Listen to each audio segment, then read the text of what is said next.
자, 이번 시간에는 명제 사이의 관계 뭐 이렇게 되어 있는데 조금 애매하긴 합니다. 그래서 제목은 그래 적혀 있지만 내용은 조금 다르다고 판단하시면 될 것 같아요. 자, 지금부터 할 것은 뭐 할 거냐 그러면 조건 P, 뭐 PX 근데 줄여서 P라 쓰고요. 그 다음에 조건 QX 줄여서 Q로 쓸게요.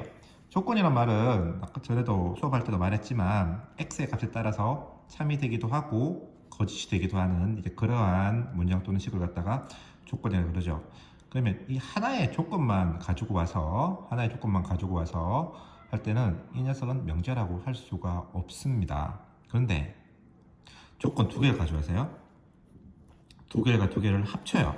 그래서 두 개를 합쳐서 P이면 Q이다 이렇게. 조건 P이면 조건 Q이다 이렇게 쓰면 얘는 무조건 명제가 됩니다. 조건 P이면 조건 Q이다 이렇게 쓰면 얘는 무조건 명제가 돼요. 자, 무슨 말이냐? 자, P를 갖다가 X는 2의 배수이다. Q를 갖다가 X는 4의 배수이다. 이렇게 잡으면 이렇게 하면 어떻게 되냐면 X를 이제 빼면은 2의 배수이면 X는 공통이니까 2의 배수이면 4의 배수이다 이렇게. 뭐뭐이면 뭐뭐이다. P이면 Q이다.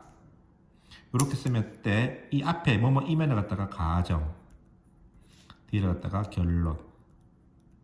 그래서 이렇게 조건 두 개를 가져와서 가정과 결론의 형태로 쓰면 이것은 명제가 됩니다.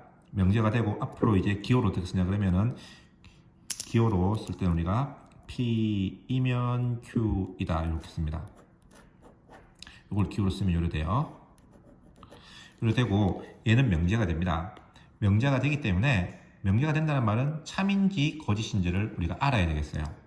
그래서 명제가 되고 그 명제가 참인지 거짓인지 알아야 되는데 그 참인지 거짓인지 판별을 하는데 무엇을 이용해서 판별을 할 거냐 그러면 진리집합을 이용을 해서 우리가 그 참거짓을 판별할 수가 있습니다. 자, P이면 Q이다 가 참이다. 자, 기호 잘 보세요. P이면 Q이다가 참일 때는 기호를 이렇게 써요. 두 개를 쓰면은 참이다고, 한 개를 쓰면 참인지 거짓인지 모르는 상황이에요. 그냥 명제만 되는 거예요. 그래서 P이면 Q다 참이란 말과 똑같은 말이 무슨 말이냐 그러면 조건 P의 진리집합이 뭐라 그랬죠? 조건을 만족하는 X들의 모임이라고 그랬죠. 그 다음에 조건을 만족하는 집합 했을 때 P이면 Q이 됐을 때 가정의 진리집합이 결론의 진리집합에 쏙 포함될 때만 참이 되고 포함되지 않는다면 거짓이 됩니다. 자, 예를 들어 이걸 보겠습니다. 2의 배수 그러면 진리집합이 뭐예요? 2, 4, 6, 8 이렇게 되죠. 4의 배수 그러면 4, 8, 12 이렇게 하잖아요. 그럼 두 개의 집합의 포함 관계를 봤을 때 이 관계가 포함되는 성립하는 거 성립 안 하는 걸 찾아보면 되겠죠. 성립해요, 성립 안 해요? 성립 안 해요, 그렇죠? 성립 안 하기 때문에 얘는 뭐가 된다? 거짓이다. 그래서 여러분들이 앞으로 수학하실 때 진짜 많이 쓰거든요. 어떤 뭐뭐이면 뭐뭐이다 라는 명제가 나왔을 때 그 명제의 참과 거짓을 갖다가 판별하기 위해서는 가정 부분의 진리집합을 구하고 결론 부분의 진리집합을 구해서 그 두 집합의 포함관계를 따져보면 쏙 포함될 때만 참이 되고 뭐 이렇게 될 때만 참이 되는 거고 이렇게 걸치고 있어도 참이 되는 게 아니에요. 거짓이 되는 겁니다. 알겠죠? 그래서 뭐 한번 예를 한번 들어보면 예를 들어보면 x가 8의 배수이면 짝수이다. 왜 참이냐 또는 거짓이냐? 8의 배수가 뭐예요? 8, 16, 24, 32. 짝수는 2, 4, 6, 8. 돼요, 안 돼요? 요거 성립하죠? 성립하기 때문에 이 명제는 뭐가 된다? 참이다 라는 사실을 우리가 알 수가 있습니다. 그래서 여러분들 꼭 기억을 해주셔야 되고요. 자, 하나만 더 해보겠습니다. 그 다음에 우리가 P이면 Q이단데 얘도 조건이고 얘도 조건이잖아요. 그러면 똑같은 조건인데 그 조건의 위치를 바꿔보자 이 말이죠. Q이면 P이다. 이것도 한 개의 명제가 되겠죠. 이것이 명제가 되는 것처럼 얘도 명제가 돼요.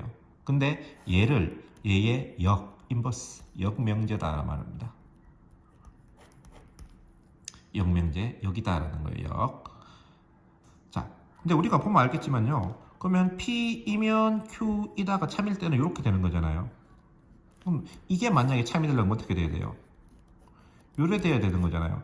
이거랑 같다는 보장이 없죠. 그래서 P이면 Q가 참이라 그래서 그 역명제인 Q이면 P다가 참인 이유는 없습니다. 무슨 말이냐? 봄이 되면 꽃이 핀다. 봄이 되면 꽃이 핀다. 가정과 결론이죠. 그럼 역을 하면은 꽃이 피면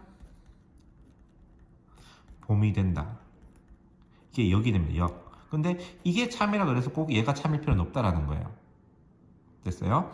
자, 그 다음에 우리가 역도 있지만 또 대우라는 게 있어요. 대우는 뭐냐 그러면 Q이면 P이다. 즉 부정을 해서 위치를 바꾸면 되는데 봄이 되면 꽃이 핀다를 갖다가 이제 대우를 하면 얘가 이쪽으로 꽃이 피지 않으면 이래 됩니다. 꽃이 피지 않으면 봄이 아니다 이래 되는 거예요. 위치 바꾸면서 아니다를 붙여주는 거, 이걸 갖다가 뭐라 그런다? 대우명제라고 해요. 그냥 위치만 바꾸는 것은 역명제라 그러고 위치 바꾸면서 부정까지 하는 것을 갖다가 대우명제라 그러는데 재밌는 건 뭐냐 그러면 자 보세요. P이면 Q이다가 참이면 여러분들 진리 집합이 이렇게 되는 거잖아요. 근데 요거랑 똑같은 말이 뭐냐 그러면 Q 이래 되죠. 여사건이 요 집합 생각하면 거꾸로 될 거잖아요.